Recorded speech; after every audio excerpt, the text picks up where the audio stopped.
താലി. രചനാവതരണം നന്ദു അച്ചു കൃഷ്ണ. അത് കണ്ടതും സഹി ഒന്ന് പുഞ്ചിരിച്ചു. പാവം, എല്ലാരെയും ഒരുമിച്ച് സന്തോഷത്തോടെ കൊണ്ടുപോകണം എന്നാഗ്രഹിക്കുന്നവൾ. പക്ഷെ അതൊരിക്കലും സംഭവിക്കാത്ത കാര്യമാണെന്ന് അവൾക്ക് ഇതുവരെ മനസ്സിലായിട്ടില്ല. എല്ലാരെയും സന്തോഷിപ്പിക്കുമ്പോൾ ആരെങ്കിലുമൊക്കെ വിട്ടുപോകും. വിട്ടുപോയവരൊക്കെയും വേദനിക്കുകയും ചെയ്യും. അപ്പോഴേക്കും സവിത മുറിയിലേക്ക് വന്നിരുന്നു. വാ അമ്മൂട്ടി, മോളെ അപ്പുറത്ത് വിളിക്കുന്നുണ്ട്. എന്തു പറ്റിയടാ കുഞ്ഞി? വയ്യ കുഞ്ഞിന്? സവിത മിത്തുവിന്റെ മുഖം പിടിച്ചു വെച്ച് നോക്കിക്കൊണ്ട് ചോദിച്ചു. ഒന്നുമില്ലപ്പേ, അവൾക്ക് ടെൻഷൻ അടിച്ചിട്ടാണെന്ന് തോന്നുന്നു. തലവേദനയുണ്ട്. അപ്പയുടെ മോൾക്ക് എന്തിനാ ടെൻഷൻ? മോള് അപ്പയുടെ വീട്ടിലേക്കല്ലേ വരുന്നേ? പേടിക്കണ്ടാട്ടോ, അപ്പുവിന്റെ അപ്പയുടെയും വീട് നേർക്ക് നേരെയാണ്. എന്റെ കുഞ്ഞ് എപ്പോഴും അപ്പയുടെ കൺമുന്നിലുണ്ടാവും. എങ്കിലൊന്ന് ചിരിച്ചോണ്ട് വാ. മോളുടെ ഈ മുഖം കണ്ടാൽ ഏട്ടൻ ഇപ്പൊ കരയാൻ തുടങ്ങും. അവളുടെ തെറിയിലൊന്ന് ചുംബിച്ചവർ പറഞ്ഞതും മിത്തു അവരെ കെട്ടിപ്പിടിച്ചു. ആഹാ, ഇവിടെ കെട്ടിപ്പിടുത്തവും ഉമ്മവപ്പൊക്കെ നടക്കുവാണോ? അപ്പനെയും ചേച്ചിനെ ഇവിടെ വിളിക്കണു.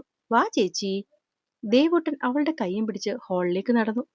അവിടെ എത്തിയതും എല്ലാവരുടെയും കണ്ണുകൾ അമ്മുവിലേക്ക് മാത്രമായി. പച്ചയും മഞ്ഞയും ഇടകലർന്ന ധാവണിയാണ് വേഷം. മുടി മൊത്തത്തിൽ മെടഞ്ഞിട്ട് മുല്ലമുട്ടുകൾ കൊണ്ടുള്ള മാല വെച്ചിരിക്കുന്നു. വിടരാൻ തുടങ്ങുന്നത് കൊണ്ട് തന്നെ അതിന്റെ ഒരു മണം അന്തരീക്ഷത്തിലും തോന്നി തുടങ്ങിയിരിക്കുന്നു. ജിമുക്കയും കഴുത്തിലുണ്ടായിരുന്ന മാലയ്ക്കൊപ്പം അല്പം വീതിയുള്ള ലക്ഷ്മിമാലയും കൂടി അണിഞ്ഞിട്ടുണ്ട്. ഇരു കൈയിലും കുപ്പിവളകൾക്കൊപ്പം 2 ലക്ഷ്മിവളകളും. കരഞ്ഞു വിങ്ങിയ കണ്ണുകൾ ഒളിപ്പിക്കാനാണെങ്കിലും വിടർത്തി കട്ടിക്കെഴുതി കൺമഷി അവളുടെ സൗന്ദര്യം എടുത്തറിയിച്ചു. ഒപ്പം ചുണ്ടിൽ ഒരൽപ്പം ലിപ് ഗ്ലോസും. അലങ്കാരം അവിടെ തീർന്നു. എല്ലാവരുടെയും കണ്ണുകൾ ഇപ്പോൾ തന്നിലാണെന്ന് തോന്നൽ വന്നപ്പോൾ തന്നെ ശരീരം അത് പ്രകടിപ്പിക്കാൻ തുടങ്ങി. അവള് സഹിയുടെ കയ്യിൽ മുറുകി പിടിച്ചു. ആഹാ, കല്യാണ പെണ്ണിങ്ങനെ കുനിഞ്ഞു നിന്നാൽ മതിയോ? വന്ന് ചെക്കൻ്റെ അടുത്തോട്ടിരുന്നേ. മായേച്ചി, മോളെ അപ്പുവിന്റെ അടുത്തേക്കിരുത്ത്. സവിത പറഞ്ഞതും മായയ്ക്ക് മുന്നേ സന്തോഷ് മോൾക്ക് അരികിലേക്കെത്തി അവളെ ചേർത്തു പിടിച്ചു. അച്ചയുടെ മോള് കരഞ്ഞോടാ? അവൾക്ക് കേൾക്കാൻ പാകത്തിന് മാത്രം ചോദ്യമെത്തിയതും അവളുടെ കണ്ണുകൾ ആ മുഖത്തേക്ക് മാത്രമായി ഒതുങ്ങി. പയ്യെ ആ നെഞ്ചിലേക്ക് ചാഞ്ഞു.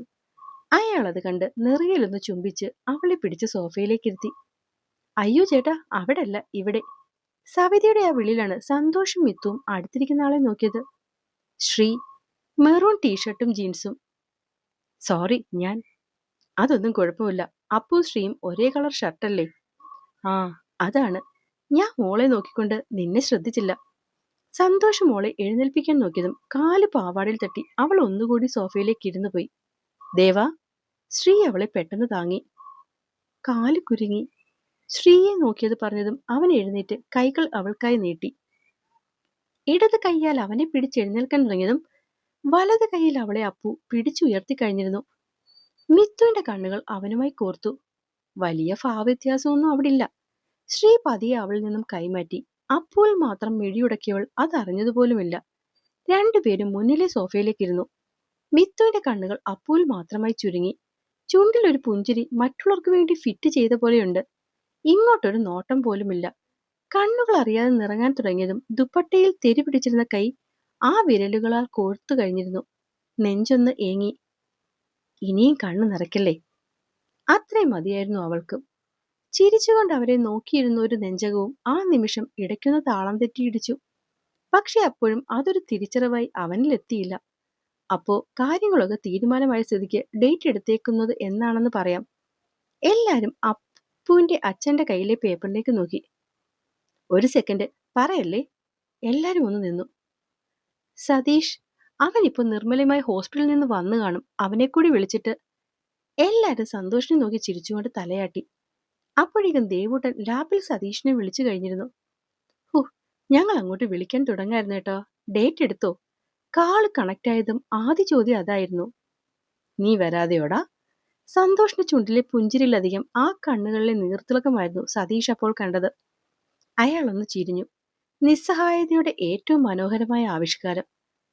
മോളെ ഒന്ന് കാണിച്ചേ ദേവേട്ടാ.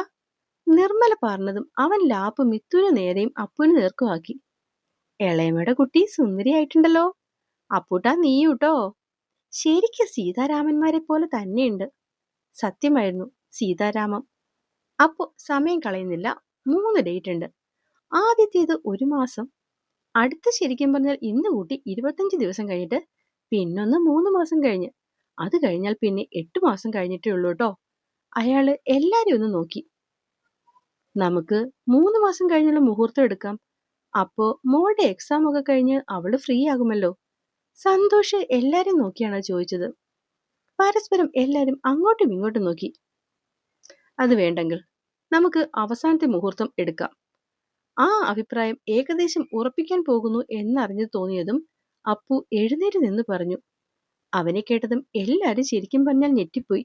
ഏറ്റവും കൂടുതൽ ഞെട്ടിയത് അമ്മുവായിരുന്നു. നിനക്കിത് എന്തു പറ്റി അപ്പു? ഇന്ന് പറ്റുമെങ്കിൽ ഇന്ന് കല്യാണം വേണമെന്ന് ബഹളം വെച്ചോണ്ടിരുന്നവനല്ലേ നീ? സവിതയുടെ ചോദ്യം തന്നെയായിരുന്നു എല്ലാവരുടെയും മനസ്സിലും. അമ്മുവിന്റെ കണ്ണുകൾ നിറഞ്ഞൊഴുകി. അപ്പേട്ടൻ പിണങ്ങിയിരിക്കുന്നു. അത് പിന്നെ അമ്മായി, അടുത്ത മാസം അവസാനം എനിക്ക് ഡെപ്യൂട്ടേഷന്റെ ഭാഗമായി ആഫ്രിക്കയ്ക്ക് പോകണം. പോയാൽ പിന്നെ മിനിമം 6 മാസം കഴിയാതെ തിരിച്ചു വരാൻ സാധിക്കില്ല. അതുകൊണ്ട് പറഞ്ഞതാ. ഓ, അത് പ്രശ്നമാണല്ലോ. അപ്പൊ പിന്നെ അടുത്ത മാസം ആദ്യം കല്യാണം വെച്ചാൽ പോകുമ്പോ മോളെ കൂടി കൊണ്ടുപോകാൻ പറ്റുമോ? ഇല്ലച്ചാ, വൈൽഡ് ലൈഫ് ബേസ്ഡ് ആഫ്രിക്കൻസിനെ പറ്റി ഒരു കവർ ലൈഫ് ആണത്. സോ ഫാമിലി ഒന്നും പറ്റില്ല. അവൻ അതും പറഞ്ഞ് എല്ലാരെയും ഒന്ന് നോക്കി. സന്തോഷ് മോൾക്കരികിലേക്ക് ചെന്നിരുന്നു. എല്ലാവരും ഇനി എന്താ വേണ്ടതെന്നുള്ള ആലോചനയിൽ നിൽക്കുമ്പോഴാണ് അമ്മു എഴുന്നേൽക്കുന്നത്. നമുക്ക് നെക്സ്റ്റ് മന്തിലെ ആ മുഹൂർത്തം തന്നെ നോക്കാൻ വെച്ചാ. എല്ലാരും അത് കേട്ട് ഞെട്ടിയെങ്കിലും ലോകം കീഴടക്കിയ പോലൊരു പുഞ്ചിരിയുമായി അപ്പു പുറത്തേക്ക് നോക്കി നിൽക്കുന്നുണ്ടായിരുന്നു. എല്ലാരും അമ്മുവിനെ തന്നെ നോക്കി നിന്നു. ഒരിക്കലും അവൾ നിന്നും അങ്ങനെയൊന്നും പ്രതീക്ഷിച്ചില്ലെന്ന് സ്പഷ്ടം. അമ്മു പറഞ്ഞു പോയതിനെ പറ്റി ആലോചിച്ചിട്ടോ എന്തോ ധാവണിയിലേക്ക് തെരുപിടിക്കാൻ തുടങ്ങിയതും അപ്പു അവളുടെ ആ കയ്യിൽ പിടിമുറുക്കി. അമ്മു പറഞ്ഞത് കേട്ട് ഞെട്ടണ്ട. ഞാനെന്റെ ഈ ജോലിയെപ്പറ്റി നേരത്തെ ഇവളോട് പറഞ്ഞിരുന്നു. അതുകൊണ്ടാ അവള്. സന്തോഷ് അവനെ തന്നെ നോക്കി. പ്രതീക്ഷിക്കാത്തത് കേട്ട പോലെ അമ്മു. അല്ലെങ്കിൽ ഞാൻ പറഞ്ഞതുപോലെ നീട്ടിയെടുക്കുവാണെങ്കിൽ കെട്ടുകഴിഞ്ഞ് പിന്നെയും വിസയ്ക്കായി മാസങ്ങൾ നീളും. ഇതാണെങ്കിൽ ഇപ്പോ അപ്ലൈ ചെയ്താൽ എന്റെ ആഫ്രിക്കൻ ട്രിപ്പിന് ശേഷം അമ്മുവിന്റെ എല്ലാ കാര്യങ്ങളും ഓക്കെ ആയി ഇരിക്കുമല്ലോ. അപ്പോ മോൻ പോകുമ്പോ ഇവളെ കൊണ്ടുപോകില്ലേ? കൊണ്ടുപോകണമെങ്കിലും പറ്റില്ലല്ലോ ആന്റി, ഇതെല്ലാം റെഡി ആവണ്ടേ? അപ്പോ നീ പോയിട്ടും വരെ മോൾ ഇവിടെ തന്നെ ഉണ്ടാകുമല്ലേ? ഉണ്ടാകും അങ്കിൾ. സന്തോഷിന്റെ മുഖം ഒന്ന് വിടർന്നു. പെട്ടെന്ന് കല്യാണം എന്നൊക്കെ കേട്ടപ്പോൾ മോള് പോകുമെന്നുള്ളത് മാത്രമാണ് മനസ്സിലേക്ക് വന്നത്. അയാള് മനസ്സറിഞ്ഞ പോലെ മായയും ആ കൈകളിലൊന്ന് അമർത്തി. പെട്ടെന്ന് വന്നു ചേർന്ന കാർമികം നിമിഷം കൊണ്ട് അകന്നു മാറി. എല്ലാവരുടെയും മുഖം പ്രസന്നമായി, ശ്രീയുടെ ഒഴിച്ച്. എല്ലാരും ചുറ്റുനിന്ന് ബാക്കി കാര്യങ്ങൾ സംസാരിക്കാൻ തുടങ്ങിയതും ശ്രീ അവിടെ നിന്നും ഇറങ്ങി നേരെ വീട്ടിലേക്ക് നടന്നു. പരീക്ഷ കഴിഞ്ഞവക്ക് കിട്ടിയാ പോരാ, ഇതിന്റെ ഇടയിലേക്ക് തന്നെ അവക്ക് ഉണ്ടാക്കിയേ പറ്റൂ. അതിന് പറ്റിയ ഒരു തന്തയും തള്ളി. ഒന്നിനും വിവരമില്ലോന്ന് ആലോചിക്കുമ്പോഴാ ദൈവമേ. മുറിയിലേക്ക് എത്തി ടേബിളിൽ ഇരുന്ന് നോക്കി ഒറ്റ കൈവച്ച് തട്ടി വീഴ്ത്തിയവൻ. ഒരു 3 മാസം കൂടി വെയിറ്റ് ചെയ്താൽ എന്താ? അവളുടെ ആകാശം ഇടിഞ്ഞ് താഴെ വീഴുമോ? പരീക്ഷയ്ക്കെങ്ങാനും മാർക്ക് കുറയണം. അപ്പ വരുമല്ലോ കണ്ണും നിറച്ചോണ്ട്. അന്നാ ദേവാ നീ എന്റെ കയ്യിൽ നിന്നും വാങ്ങാൻ പോകുന്നത്. അവക്കിപ്പൊ പഠിക്കാൻ വയ്യ, കെട്ടണം പോലും. അത്രയ്ക്കെങ്ങ് മുട്ടി നിൽക്കുവാണോ കോപ്പിന്? ശ്രീക്ക് ദേഷ്യം അടങ്ങുന്നുണ്ടായിരുന്നില്ല. അതിനിടയിലാണ് ഫോൺ റിങ് ചെയ്യുന്ന കേട്ടത്. ആദ്യം ശ്രദ്ധിച്ചില്ലെങ്കിലും പിന്നെയും പിന്നെയും അടിക്കുന്ന കേട്ടപ്പോ അവൻ കോൾ അറ്റൻഡ് ചെയ്തു. എന്താ Sneha? Sree, I am in trouble. വിമലയും മോഹനും കൂടി അമ്മുവിന്റെ അരികിലേക്ക് ചെന്ന് നിന്നു. ഇന്നു മുതൽ എന്റെ മോളാണ് കേട്ടോ. അവളുടെ മുഖത്തൊന്ന് കൊഞ്ചിച്ചുകൊണ്ട് വിമല അപ്പുവിനെ നോക്കി. അത് ശരിവെക്കും പോലെ അമ്മയെ നോക്കിയൊന്ന് കണ്ണു ചിമ്മിയവൻ. വർഷങ്ങൾ കൊണ്ട് ഈ ചെക്കൻ മോളുടെ പേരും പറഞ്ഞ് എന്റെ ചെവി കുറച്ചൊന്നുമല്ല തിന്നേക്കണത്, അറിയാമോ? ഇവളുടെ മാത്രമല്ല കേട്ടോ മോളെ, എന്റെയും. മോഹനനും അവളുടെ കവിളിലും തട്ടി.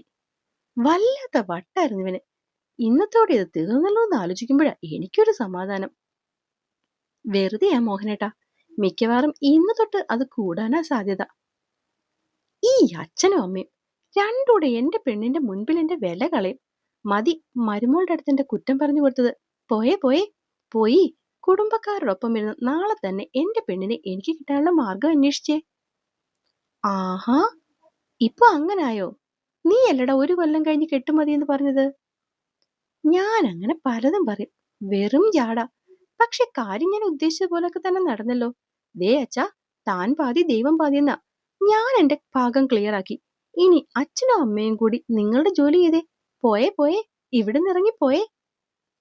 അപ്പോ എന്നെ കേൾക്കുകയും വായിക്കുകയും ചെയ്ത എന്റെ കൂട്ടുകാരോടെല്ലാം 1000 നന്ദി. ഇത്രയും ദിവസം എനിക്കായിട്ട് വെയിറ്റ് ചെയ്തതിന്. ഇപ്പോഴും അമ്മ ഹോസ്പിറ്റലിൽ തന്നെയാണ്. ഇടയ്ക്ക് കിട്ടിയ നേരത്ത് വന്ന് വോയിസ് ചെയ്യാണ്.